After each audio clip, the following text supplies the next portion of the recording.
जिल्हा परिषद आणि पंचायत समिती निवडणुकीमध्ये सर्वात प्रतिष्ठेचा समजला जाणारा गोपाळपूर हा जिल्हा परिषद गट यासह पंचायत समिती गण हा आपल्या ताब्यात ठेवण्यात परिचारकांना अर्थातच भाजपाला मोठं यश मिळाले। गोपाळपूरचा गड परिचारकांनी राखलाय आणि याबाबत परिचारक गटामध्ये आनंदाचं वातावरण निर्माण झालेलं दिसून येत आहे।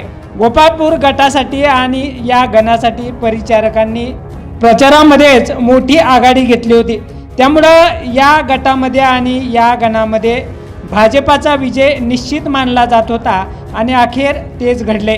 गोपाळपूर जिल्हा परिषद गटातून भाजपाच्या दुर्गाताई गोपाळकृष्ण अंकुशराव यांचा दणदणीत विजय झाला, तर गोपाळपूर पंचायत समिती गणामधून शिंदे रंजना अण्णा यांचा विजय झालाय, तर पुळूस पंचायत समिती गणामधून पांढरे ज्योती शिवाजी यांचा विजय झालाय।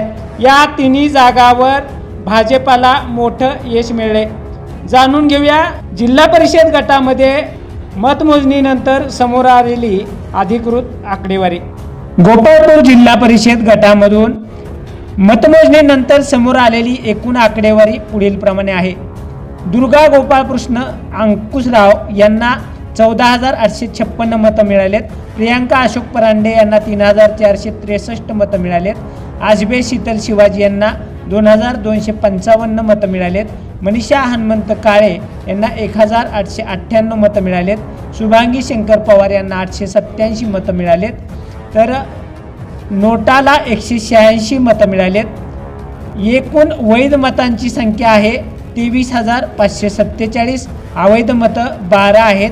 एकूण मतांची संख्या 23,559 एवढी आहे।